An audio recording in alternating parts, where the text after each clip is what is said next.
오늘 이 본문 말씀을 가지고 에베소서 강의 22번째 시간 방향을 바꾸는 인생이라는 제목으로 하나님 말씀 증거하겠습니다.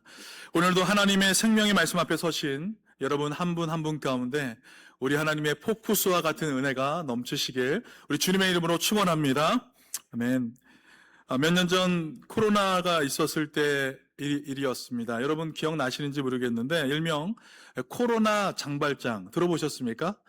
코로나 장발장이라고 불리던 40대 남성 이모 씨의 이야기가 있습니다. 코로나로 하루아침에 직장을 잃어버리고 배고픔을 달래주던 그런 무료 급식소마저 이제 문을 닫게 되자 극심한 생활고에 이 사람이 시달리게 되었습니다. 결국 오직 살아야겠다는 이 생존의 몸부림 끝에서 고시원 냉장고에 있었던 구운 달걀 18개, 단돈 5,000원 상당의 음식에 이 사람이 손을 대게 되었습니다. 그런데 여러분, 이 사람이 이제 법정까지 가게 됐어요. 재판부는 이 사람의 사정을 알고 안타까워하면서 선처하려고 했는데 과거의 절도 전과가 여기에 적용되는 바람에 결국 징역 1년이라는 무거운 실형을 피할 수 없었습니다. 달걀 18개, 단돈 5,000원 때문에 징역 1년을 살게 된 것입니다. 당시 이 사건이 생존형 범죄에 대한 과도한 처벌이다, 이런 논란을 불러일으켰고요. 상대적으로 아동 성착취물 범죄자의 솜방망이 처벌과 비교하면서 법의 형평성이 무너졌다, 날카롭게 비판이 일었던 시기이기도 합니다. 오늘 본문 에베소서 4장 28절에 분명히 말하고 있는 것은 무엇입니까? 도둑질하는 자는 다시 도둑질하지 말라 라고 명령하고 있습니다. 여러분, 그러나 이 명령은 단순히 개인의 도덕성을 심판하는 차가운 율법 조항만을 말하고 있는 것이 아닙니다. 이 말씀은 한 인간이 겨우 달걀 18개를 훔치기 위해서 절망적인 이 손을 뻗기까지 그리스도의 몸된 교회는 과연 어디에 있었는가? 이것에 대한 하나님의 뼈아픈 질문을 담고 있다고 할 수 있습니다. 세상 법정은 죄를 따져서 감옥에 가두면 그만입니다. 그러나 하나님의 법정은 완전히 다릅니다. 그 지체를 돌보지 못한 사랑의 책임을 하나님은 우리에게 묻고 계시다라는 것입니다. 오늘 선포되는 이 말씀을 통해서 여러분, 우리의 손이 나만을 위해 빼앗고 움켜쥐던 이 손에서 이웃을 살리는 거룩한 그 손으로 완전히 뒤바뀌는 복음의 능력을 경험하는 여러분 모두 되시길 간절히 소망합니다. 여러분, 우리가 이 폭발적인 메시지를 심장에 새기기 위해서 에베소서 전체의 흐름을 다시 한번 볼 필요가 있습니다. 제가 여러 차례 여러분들에게 말씀드렸듯이 에베소서는 크게 몇 가지로 나누게 됩니까? 두 가지로 나누게 됩니다. 1장부터 3장까지 복음에 대해서, 4장부터 6장까지는 생활에 대해서 말하고 있다라고 말씀을 드렸습니다. 여러분, 바울은 이제 4장 1절, 그렇다면 복음을 가진 우리는 어떻게 살아야 하는가, 이 생활에 대해서 처음 시작할 때 이렇게 얘기해서 부르심에 합당하게 행하라라고 말을 시작했습니다. 그리고 17절과 24절을 통해서 더러운 정욕을 줬던 옛사람을 벗어버리고 하나님의 거룩하심으로 지으심을 받은 새 사람을 입으라 라고 얘기해 주었습니다. 그리고 나서 이제 25절부터 오늘 본문인 28절까지 새 사람을 입은 자들에게 갑자기 사도 바울이 명령을 하기 시작합니다. 지난 25절부터 27절까지 두 가지를 명령했어요. 거짓을 버리고 참된 것을 말하라. 그 다음에 분을 내어도 죄를 짓지 말라. 이렇게 얘기하고 나서 오늘 본문 28절에서는 세 번째 명령으로 도둑질을 하지 말라 라고 사도 바울이 강력히 말하고 있다는 것입니다. 여러분, 가만히 한번 보시기 바랍니다. 진실을 말하라. 분노를 터뜨리지 마라. 도둑질 하지 말라. 여러분, 이 모든 명령의 방향이 지금 어디를 향해 가고 있습니까? 물론 나에게 주시는 명령이지만 나를 위해서 주시는 명령이 아니에요. 타인을 위해서 주시고 있다라는 것을 알 수 있습니다. 오직 내 곁에 있는 타인을 향해 하나님은 이 명령을, 복음을 가진 우리에게 주고 계신 것입니다. 여러분, 세상은 끝없이 내 입을 챙기고 내 감정을 쏟아내고 내 주머니를 채우라고 유혹하게 됩니다. 그러나 복음은 우리의 시선을 통째로 돌려놓고 있다라는 것이에요. 복음은 나로 향했던 이 시선을 통째로 타인을 향해서 돌려주고 있다는 것입니다.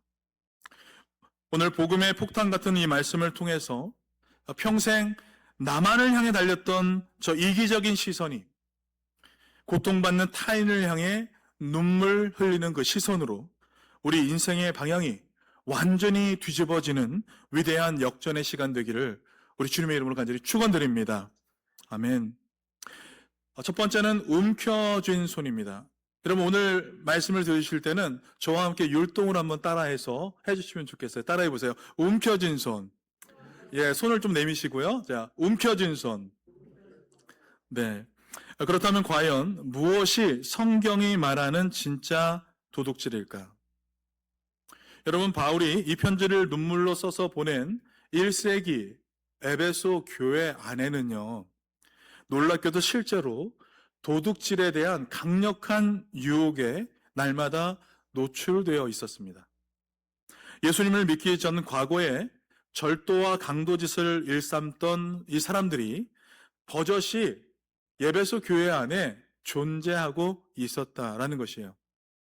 여러분, 당시 로마 제국 사회는 극심한 빈부격차와 잔인한 노예 제도로 얼룩져 있었습니다. 주인의 매질을 피해서 도망친 노예가 있었고요. 하루 먹고 살기 힘겨울 정도로 밑바닥 빈민층에는 당장의 생존을 위해서 도둑질이라는 범죄를 할 수밖에 없는 상황이었습니다. 그러니까 1세기 에베소 교회에도 그런 모습이 있었다는 거예요. 여러분, 우리가 한국전쟁하고 나서도 이런 모습들이 많이 있었죠. 그래서 여러분, 인류 역사 속에는 어땠을까요? 이 도둑질이라는 개념이 어떻게 되어 있었을까? 문화인류학적인 시각으로 보면요, 여러분, 인도의 일부 고대 문화권에서는 네 것도 내 것이고 내 것도 내 것이니 필요하면 눈치 보지 않고 마음대로 써도 좋다, 이러한 사상이 자연스럽게 흐르고도 있었습니다. 그러니까 죄의식이라는 것이 문화라는 그럴싸한 껍데기를 쓰고서 모두 완전히 사라진 그런 시대도 있었다는 것이에요. 여러분, 게다가 가난한 자들을 위해서 부자의 재산을 터는 사람들이 있었죠. 영국의 로빈 훗, 조선의 임꺽정이나 홍길동 같은 인물들, 다 이런 사람들 아닙니까? 사람들은 사회적 불평등에 저항한다는 낭만적인 명목을 붙여서 이들을 가리켜서 의로운 도적이다, 한마디로 두 글자로 의적이라고 불렀습니다. 그리고 박수를 보내요. 여러분, 그렇다면 성경은 이것에 대해서 어떻게 우리에게 말씀을 주고 있는 것입니까? 성경은 사람들이 머리 굴려 짜낸 그 어떤 문화적 핑계나 의적이라는 감정적인 포장을 결코 허용하지 않습니다. 성경은 타인의 정당한 권리와 하나님이 그어놓으신 경계를 침해하는 모든 행위를, 그 동기가 무엇이든 사정이 어떠든 간에 단호하고 타협 없는 무서운 죄로 규정하고 있습니다. 여러분, 구약의 성결 법전인 출애굽기와 레위기를 봐도 우리가 잘 알 수 있습니다. 하나님은 이웃의 소유권을 침해하는 도둑질을 십계명에 박아 넣으시면서 도둑질하지 말라 엄격히 명령하고 계셨어요. 여러분, 출애굽기 22장 2절에 보면요, 정말 독특한 계명이 나오게 됩니다. 도둑이 집 벽을 뚫고 들어오는 것을 보고 그를 쳐 죽이면 피 흘린 죄가 없으나, 여러분, 뭐라고요? 캄캄한 밤중에 도둑이 남의 집 담벼락과 벽을 뚫고 들어오는, 사실 어떻게 보면 있을 수 없는 일이죠. 안에 사람이 있는데 벽을 뚫고 집을 뚫고 들어온다는 게 있을 수 없는 일이에요. 근데 그렇게 들어왔을 때 거주자가 그 도둑을 쳐 죽였을 경우에는 살인죄, 즉 피 흘린 죄를 묻지 않겠다는 파격적인 선언이 말씀 속에 기록되어 있다는 것입니다. 여러분, 이 말씀이 왜 여기에 기록되어 있겠습니까? 어두운 밤에 타인의 경계를 짓밟고 침해하는 그 행위는 단순히 물건 몇 개 훔치는 절도 수준을 넘어서서 그 집에 사는 거주자의 고귀한 생명까지 단숨에 위협하는 중대한 폭력이 될 수 있다는 것을 성경은 우리에게 경고해 주고 있다는 것입니다. 여러분, 동시에 하나님께서 이 사람의 정당한 경계와 그 사람의 소유를 얼마나 소중하고 엄위하게 보호하신지를 똑똑히 보여주는 대목이라고 할 수 있습니다.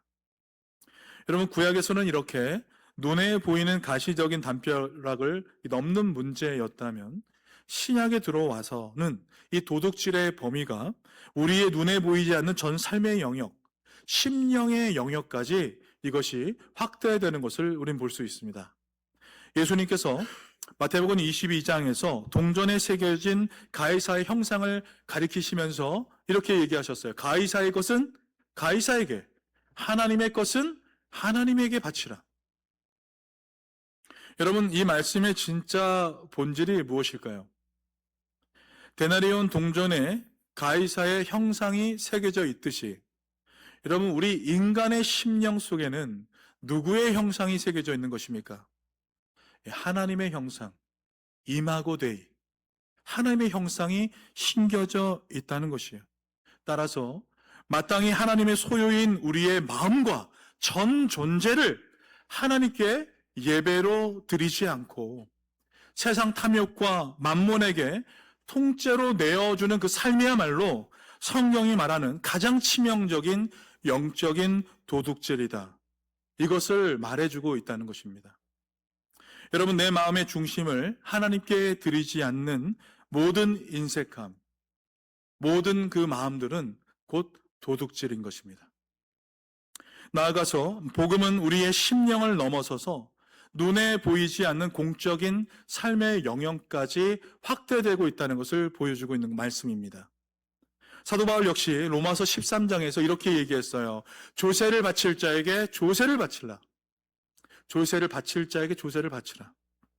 크리스천의 공적인 의무를 명령하고 있는 것이죠. 여러분, 이 말씀의 맥락을 오늘날 우리의 삶에 그대로 받아들이면 어떻게 해석할 수 있을까요? 정당하게 국가와 공동체에 돌려주어야 할 세금을 탈루하거나 회피하는 행위가 될 수 있겠고, 또 악독 고용주가 되어서 노동자의 정당한 삭을 체불하거나 후려치는 행위들, 이런 모습들, 그리고 빌린 빚을 갚지 않고 차일피일 미루는 행위. 여러분, 이 모든 것은 눈에 보이는 담벼락만 안 넘었을 뿐이지 하나님의 공의를 무참히 짓밟고 이웃의 경계와 소유를 침해하는 명백한 도둑질이다. 그렇게 성경은 말하고 있는 것입니다. 여러분, 강해설교의 거장인 마틴 로이드 존수 목사님은 여러분 여기서 조금 더 나아가세요. 이분 더 세게 얘기하세요. 이렇게 얘기하십니다. 근무 시간에 고용주 몰래 복음 전도를 한답시고 시간을 쓰거나 사적인 일을 보는 것조차도 엄격한 신앙적 의미에서는 고용주의 아까운 시간을 도둑질하는 것이다. 여러분, 그렇다는 거예요. 이렇게까지 얘기하고 있다는 것입니다. 타인의 독창적인 아이디어를 슬쩍 도용하는 것, 또 다른 사람의 땀방울이 서린 노동력을 부당하게 착취하는 것, 전부 다 하나님의 법정에서는 도둑질의 범주에 포함된다라는 것입니다. 여러분, 그렇다면 인간이 이토록 집요하게 또 끊임없이 타인의 것을 탐하고 손을 뻗어 도둑질하는 그 근본적인 이유는 무엇일까요? 이것은 단순한 물질의 부족함 때문이 아닙니다. 내일을 보장 못한다는 극심한 미래에 대한 두려움이 이런 것을 만들어낼 수 있고, 영혼 깊은 곳에 자리 잡고 있는 결핍감, 이것이 도둑질을 만들어낼 수 있습니다. 또한 남보다 끝없이 더 좋은 것을 소유해서 자꾸만 내 삶을 증명해 보이려고 하는 탐심 때문입니다. 그래서 골로새서 3장 5절에서는 탐심은 우상 숭배니라. 같이 한번 읽어보겠습니다. 시작. 탐심은 우상 숭배니라. 아멘. 이렇게 폭탄 선언을 하고 있는 것입니다. 그러므로 사랑하는 성도 여러분, 오늘 우리는 일상이라는 우리의 거울 앞에서 타인의 시간과 노력을 훔치고 있지는 않은지, 국가와 공동체를 향한 정직한 책임을 나는 다 하고 있는지 우리 자신을 정직하게 돌아보길 원합니다. 여러분의 모든 삶의 영역에서 물질과 시간의 청지기적인 정직함이 불같이 일어날 때 하나님께서 하늘문을 여시고 부어주시는 그 순전하고 신실한 복이 여러분의 가정과 삶 위에 풍성하게 넘치기를 우리 주 예수 그리스도의 이름으로 간절히 축원드립니다. 아멘. 두 번째 한번 손을 뻗어서 따라해 주십시오. 아까는 움켜진 손이었어요. 두 번째는 뭐예요? 수고하는 손이에요. 수고하는 손. 네, 움켜진 손에서 수고하는 손. 도둑질하지 말라 말한 이후에 두 번째 명령을 하고 있어요. 같이 한번 읽어보겠습니다. 도둑질하는 자는 다시 도둑질하지 말고 돌이켜 가난한 자에게 구제할 수 있도록 자기 손으로 수고하여 선한 일을 하라. 아멘. 여러분, 이것은 우리의 손이 가진 용도를 근본적으로 통째로 바꾸라는 노동의 가치에 대한 말씀을 하고 있는 것입니다. 여러분, 우리는 흔히 죄를 짓지 않고 가만히 있으면 그것이 회개인 줄 알아요. 도둑질하던 그 손을 뒤로 감추고요, 얌전하게 앉아있는 것을 거룩이라고 착각합니다. 이런 얄팍한 신앙의 착각들에 여러분 속지 않기를 원합니다. 그림을 한번 그려보시기 바랍니다. 손은 가만히 묶어두고 입으로만 주여 회개합니다 외치면서 뒤로는 여전히 땀 마음을 품고 있는 모습. 여러분, 얼마나 우스꽝스러운 모습입니까? 죄의식만 살짝 가린 껍데기일 뿐입니다. 여러분, 기억하시기 바랍니다. 성경이 말하는 참된 회개는 무엇입니까? 단순히 죄악된 행동을 멈추는 소극적인 순종의 자리에 머물러 있지 않습니다. 가던 길에서 180도 완전히 돌아서는 모습. 하나님이 기뻐하시는 올바른 방향을 향해서 핏대를 세우고 전진하는 적극적인 삶의 대전환. 여러분, 이것이 회개인 것입니다. 과거에 남의 것을 빼앗기 위해서 뻗었던 그 손을 이제는 앞으로 당당히 뻗어서 내 이마에 땀방울을 흘리며 일하기 시작할 때 여러분, 비로소 진정한 회개가 완성되어진다라는 것이에요. 오늘 본문에서 여러분 자세히 보시면 수고하여, 이 헬라어 원문을 보니까 사도 바울의 심장이 고스란히 여기서 느껴지게 되는데, 여러분 이 수고하여 이 단어가 코피아토, 따라해 보시겠습니까? 코피아토. 이 단어는 그냥 적당히 수고하라 라는 것이 아니고 시간만 때우며 쉼만 하는 그러한 상태를 얘기하는 것이 아닙니다. 몸이 피곤해서 완전히 지칠 때까지 뼈가 으스러지도록 땀을 흘리며 내 온 힘과 에너지를 다 쏟아부어서 일하는 이 처절하고도 성실한 상태, 이것을 코피아토. 여러분, 얼핏 들으면 어떤 느낌이에요? 코피나도록 열심히 하는 거.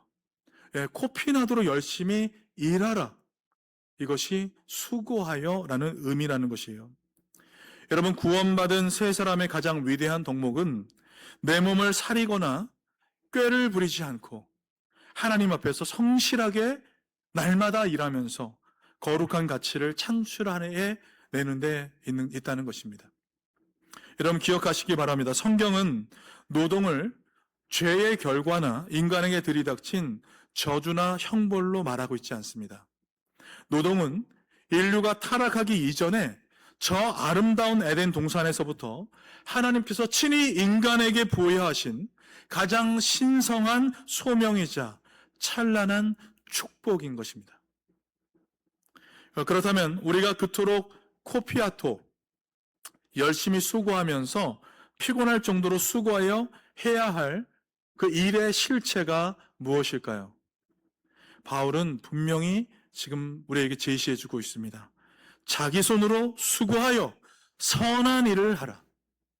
같이 한번 읽어볼까요? 시작. 자기 손으로 수고하여 선한 일을 하라. 아멘. 여러분, 여기서 말하는 선한 일이라는 것, 단순히 도덕적으로 깨끗하고 흠없는 일만을 뜻하는 것이 아닙니다. 내가 속한 공동체에 진정한 유익을 끼치고 죽어가는 영혼과 생명을 풍성하게 살려내는 생산적이고 창조적인 모든 활동에 관한 의미를 담고 있는 것입니다. 하버드 비즈니스 스쿨의 저명한 연구팀이 발표한 그 자료에 따르면요, 여러분, 자신의 노동이 타인과 사회에 긍정적인 기여를 한다고 믿는 노동자는 직무 만족도와 행복 지수가 3배 이상 높다라고 말하고 있습니다. 여러분, 이것이 말해주는 것이 무엇일까요? 노동이란 하나님의 창조 세계를 거룩하게 돌보고 내 곁에 있는 이웃을 이롭게 만드는 가장 찬란한 하늘의 소명이다라는 것입니다. 제가 얼마 전에 목회자 세미나 영상을 잠깐 보게 됐는데 한 목사님이 이런 말씀하시더라고요. 요즘 젊은 사람들은 우리 친교하니까 모이세요, 볼링 치겠습니다, 모이세요 하면 모이지 않는데요. 그런데 반대로 우리 이번에 어려운 사람을 도우러 가서 그 벽지도 붙이고 페인트 하겠습니다, 모여주세요 하면 젊은 사람들이 거기에 모인다는 거예요. 되게 저는 감동을 받았습니다. 이제 사람들의 목적이 다르게 바뀌어 가고 있구나, 그렇게 생각이 들었습니다. 물론 친교도 중요하죠. 근데 그런 마음을 갖고 있다는 것이 얼마나 소중한지 모릅니다. 여러분, 이것은 우리의 하늘 소명이라는 것을 우리가 기억해야 합니다. 따라서 여러분, 우리는 일터를 대하는 그 태도부터 완전히 바꿔야 할 것입니다. 여러분, 우리의 일터는 겨우 월급 몇 푼을 버는 생존의 전쟁터가 아니라 하나님의 뜻을 이루는 거룩한 예배의 제단이 되어야 할 줄 믿습니다. 아멘. 세상은 월급 받는 만큼만 적당히 몸살이며 일하라, 그렇게 유혹하겠지만 여러분, 하나님의 사람은 완전히 달라져야 한다는 것입니다. 피곤할 정도로 성실하게 일하는 청지기적 야성, 힘들게 코피나도록 정말 힘들게 일하는 이 청지기적 야성으로 우리의 일터를 예수의 이름으로 뒤집어 엎는 사람, 이들이 바로 크리스찬이 되어야 할 줄 믿습니다. 그래서 여러분, 오늘 선포하시기 바랍니다. 내 일터는 생존의 노예가 아니라 하나님의 영광이 임하는 제단이다. 할렐루야. 여러분, 그렇게 선포하시기 바랍니다. 이번 한 주간 일터를 향한 불평을 우리 십자가에 모두 묻고 오직 주님께 대하듯 압도적인 성실함으로 우리의 일터에서 임하시기 바랍니다. 땀 흘려 수고하는 손길마다 여호와 일의 하나님께서 하늘의 공급으로 함께하사 여러분의 일터가 여러분으로 인하여서 더욱더 복되고 활기찬 일터 되기를 우리 주님의 이름으로 간절히 축원드립니다. 아멘. 자, 손을 뻗어서 마지막 3번째입니다. 아까 처음에 뭐였습니까? 움켜쥔 손. 말도 따라해 주세요. 움켜쥔 손. 네, 그 다음에 뭐예요? 수고하는 손. 그 다음에 나누는 손. 네, 움켜쥔 손, 수고하는 손, 나누는 손.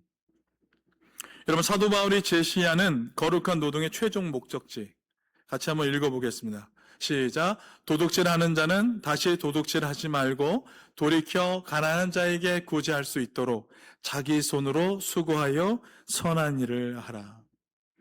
여러분, 사실 매우 짧은 문장인데요, 이 세상의 타락한 경제의 논리를 송두리째 뒤집어버리는 기독교 경제 윤리의 핵심이 이 안에 담겨져 있는 것입니다.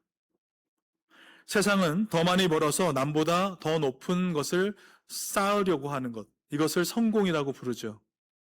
하지만 하나님 나라의 경제학은 정반대라는 것이에요.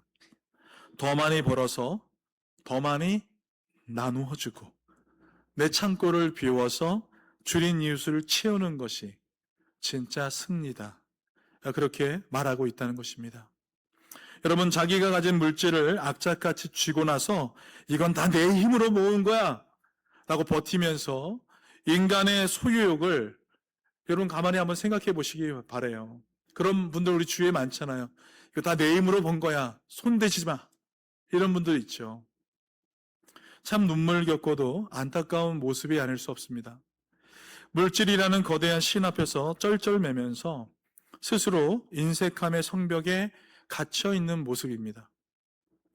여러분, 그러나 기억하시기 바랍니다. 하나님은 우리가 그 완고한 탐욕의 성벽을 허물어버리고 그 밖으로 나오기를 원하신다라는 것이에요. 그래서 우리에게 하나님이 주신 것이 무엇이에요? 나눔인 것입니다. 나눔. 이 나눔이라는 가장 강력한 복음의 카드를 하나님께서 우리에게 주신 줄 믿습니다. 그 물질은 내 것이 아니라 내 것이니 이제 손을 펴서 흘려보내라. 그렇게 우리 주님이 말씀하시는 줄 믿습니다.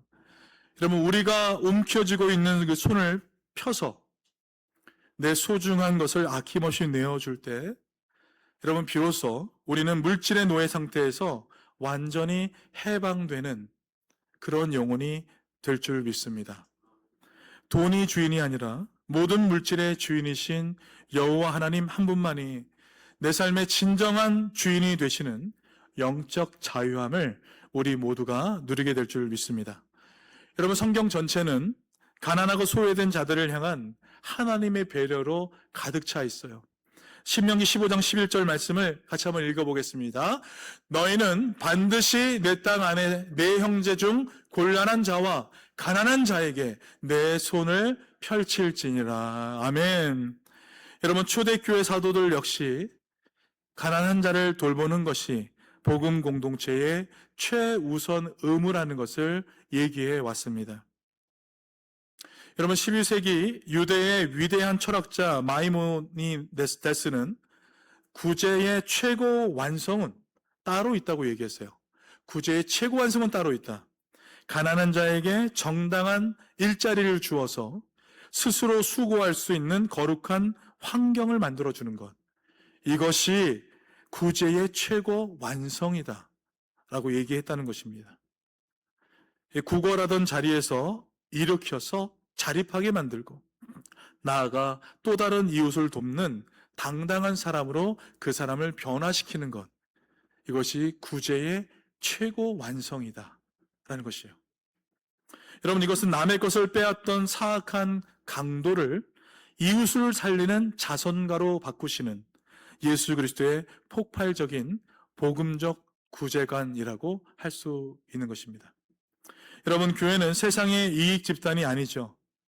예수의 피로 묶인 천국 가문이기 때문에 여러분, 우리 주변의 결핍을 메우는 사회적 그 책임을 핏대 세워 우리는 감당해야 될 줄 믿습니다. 오른손이 하는 것을 왼손이 모르게 만드는 철저하고 은밀한 구제로 상처 입은 이웃의 자존심을 존중하며 우리는 다가가야 할 줄 믿습니다. 여러분, 세상은 경제도 좋지 않은데 왜 남을 돕지 않느냐라고 말할 수 있어요. 하지만 하나님의 사람들은 그 시선 자체가 완전히 달라져야 한다는 것입니다. 이번 한 달 동안 여러분, 가난한 이웃과 선한 사역을 위한 결단이 있으시길 바랍니다. 나눔의 몫을 칼로 두부를 자르듯 정확하게 구별하여서 여러분, 한번 우리가 떼어 놓으면 어떨까요? 처음부터 크게 자르지 마시고 감당할 수 있을 정도의 영역만 떼어서 그 부분을 가난한 이웃과 선한 일을 위해서 떼어 놓는 것이에요. 대가를 바라지 않는 그 은밀한 구제가 여러분, 이 차가운 세상을 덮이게 될 줄 믿습니다. 움켜쥐던 손을 펴서 예수님을 위해서 우리가 베풀기 시작할 때 여호와 이레의 하나님, 우리를 위해서 예비하시고 준비하시는 그 하나님께서 여러분의 인생을 결코 마르지 않는 은혜의 샘물로 가득 채워주실 줄 믿습니다. 이 말씀 같이 한번 읽어볼까요? 시작. 호의되어 누르고 흔들어 넘치도록 하여 너희에게 안겨주리라. 다시 한번 읽어보겠습니다. 시작. 호의되어 누르고 흔들어 넘치도록 하여 너희에게 안겨주리라. 아멘. 누가복음 6장 38절에 있는 약속의 말씀, 이 말씀을 붙들고 여러분, 나눔을 통하여서 우리 하나님의 사랑을 드러내며 하나님이 후회 주시고 꾸짖지 않으시는 그 은혜의 복을 마음껏 누리시는 저와 여러분 삶이 되시기를 주님의 이름으로 간절히 축원드립니다. 아멘. 말씀을 맺겠습니다. 여러분, 유명한 화가들 중에 아주 절치는 화가들이 있어요. 밀레와 루소라는 화가인데요. 어느 날 이 절친 루소가 극심한 가난에 시달리게 되었습니다. 이 자존심을 지켜주기 위해서 밀레는 한 가지 아주 기막힌 아이디어를 내게 됩니다. 부유한 수집가가 자네 그림을 비싸게 사달라고 하더군 이라고 얘기하면서 거금의 돈을 루소에게 전달하게 된 거예요. 그런데 여러분, 훗날 이 루소는 밀레의 집 비밀방에서 자신의 그림을 발견하고 통곡하게 됩니다. 가난한 친구를 위해서 밀레가 은밀한 수집가 행세를 하고 있었던 것이에요. 여러분, 너무 멋지지 않습니까? 여러분, 사탄은 빨리 움켜줘, 안 그러면 너 굶어 죽어, 이렇게 우리를 위협하게 되지만 주님의 마음으로 은밀하게 손을 펴서 우리가 이것을 흘려보내는 순간, 여러분, 우리를 무기력하게 만들던 물질의 노예 사슬은 단숨에 끊어지게 될 것이고 우리는 완벽한 영적인 승리를 거두게 될 줄 믿습니다. 여러분, 오른손이 하는 것을 왼손이 모르게 흘려보내는 이 나눔이야말로 우리를 죄악된 본성에서 해방하시는 하나님의 완벽한 선물이라는 것을 여러분 받아들이시기 바랍니다. 그러므로 우리는 코로나 장발장의 절박한 절도 사건을 다시금 우리 십자가의 렌즈로 조명해 보기를 소망합니다. 세상의 법정은 감옥에 가두고 문을 꽝 닫아서 격리할 뿐이지만 여러분, 범죄자의 손에 수갑을 채워 묶어두는 것 외에는 세상 법정은 아무것도 할 수 없지만, 그러나 우리 하나님의 법정은 다릅니다. 복음의 능력으로 정죄의 사슬을 끊어내고 전혀 새로운 미래를 함께 열어가 주시는 줄 믿습니다. 다른 사람의 것을 빼앗던 이 약탈자의 손을 땀 흘려 수고하여서 이웃의 눈물을 닦아주는 거룩한 축복의 손으로 뒤바꿔버리시는 분, 그분이 바로 우리 주 예수 그리스도이심을 믿으시기 바랍니다. 사랑하는 성도 여러분, 탐욕의 가짜 복음을 과감히 찢어버리고 내 손으로 성실히 수고하여서 우리 지체를 살려내겠다는 위대한 이 제자도의 결단을 우리 모두가 하기를 간절히 소망합니다. 그래서 여러분, 내일부터 여러분의 일터와 가정에서 손을 펴서 참된 나눔을 우리가 함께 시작해 보기를 소망합니다. 손의 용도를 바꾸는 위대한 행진에 여러분의 인생을 내던지는 우리 모든 삶 위에 나누고도 남음이 있는 우리 하늘의 신령한 은혜와 축복이 우리 삶 가운데 가득 넘치기를 우리 주 예수 그리스도의 이름으로 간절히 축원합니다.